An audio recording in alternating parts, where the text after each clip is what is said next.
সংস্কার ব্যাপারটা আমরা অত্যন্ত আন্তরিক, যে বিএনপি সংস্কার চায় না, নির্বাচন চায়, এই কথাটা সঠিক নয়।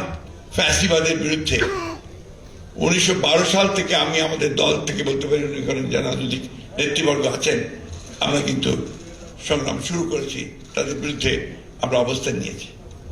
সেই সময়ে আমাদের অনেক রাজনৈতিক নেতাকে হত্যা করা হয়েছে, অনেক রাজনৈতিক নেতাদেরকে পঙ্গু করা হয়েছে, কারাগারে দেওয়া হয়েছে, এবং দীর্ঘ বছরগুলো ধরে আমরা যারা ফ্যাসিবাদের বিরুদ্ধে সংগ্রাম করছিলাম, আমরা কিন্তু সেই লড়াইটা করছি।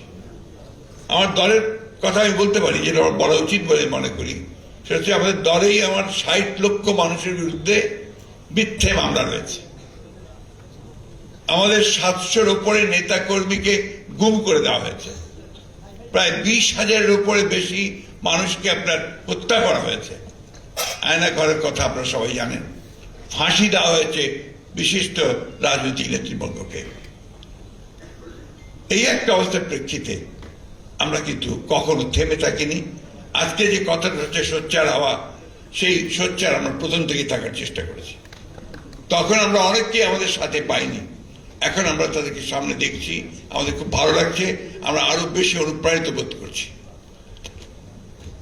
সংস্কার ব্যাপারটা আমরা অত্যন্ত আন্তরিক।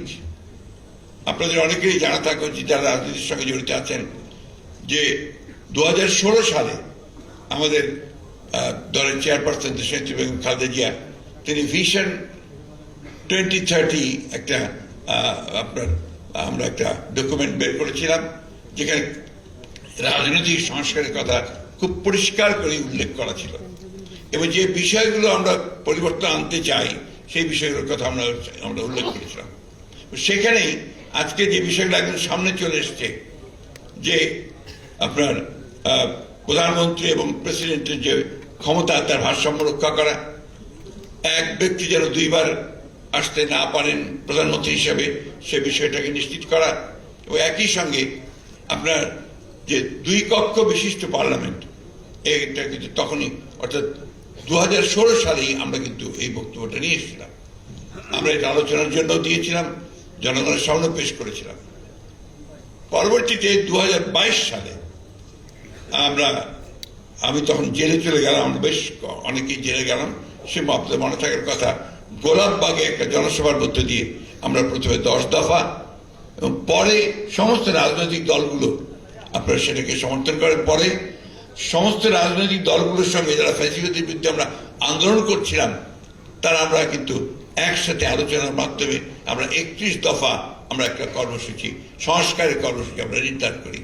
এখানে মান্না আছেন, জুনায়েদ সাকি আছেন, আমার অন্যান্য রাজনৈতিক বন্ধুরা আছেন, তাদের সঙ্গে আলোচনা করেই দীর্ঘ 2 বছর আমরা এটার আলোচনা করেছি। আমাদের যারা প্রখ্যাত এই বিষয়গুলোতে আপনার বিশেষজ্ঞ, তাদের সঙ্গে কথা বলা হয়েছে, বারবার বসেছি। ডক্টর আলী রিয়াজ আছেন, তার সঙ্গে কথা হয়েছে, অনেকের সঙ্গে তখন আমরা এই কথাগুলো বলেছি, আলোচনা করে নির্ধারণ করেছি। সুতরাং সংস্কার পক্ষে আমরা প্রথম থেকে। দুর্ভাগ্য আমাদের এখন কিছু কিছু বক্তব্য আসছে যে বিএনপি সংস্কার চায় না, নির্বাচন চায়, এই কথাটা সঠিক নয়। আমরা বারবার করে বলছি যে আমরা প্রয়োজনীয় সংস্কারটাকে শেষ করা, অর্থাৎ ন্যূনতম যে সংস্কার প্রয়োজন একটা নির্বাচন করার জন্য, গ্রহণযোগ্য নির্বাচন করার জন্য, সেই সংস্কারটুকু করে আমরা নির্বাচনে যেতে চাই। আমরা নির্বাচনের কথা বলছি কেন? এ কথা ডক্টর রিয়াজ বলেছেন, সবাই বলছেন, আর এটা বাস্তব যে গণতান্ত্রিক একটা ব্যবস্থায় যাওয়ার জন্য নির্বাচন হচ্ছে প্রধান ফটক, প্রধান দরজা, গেটওয়ে টু ডেমোক্রেসি। আমার কাছে মনে হয় যে আমাদের প্রধান সমস্যাটা কোথায়? আমাদের প্রধান সমস্যা হচ্ছে যে এই দেশে গণতান্ত্রিক চর্চাই হয়নি, এখানে সংস্কৃতি গড়ে ওঠেনি। ইম্পোজ করে কোনো কিছু করা সম্ভব হবে না। আপনি যেমন আমি বলি, কেয়ারটেকার গভর্নমেন্ট সিস্টেম, আমরা 3টে ইলেকশন করেছি।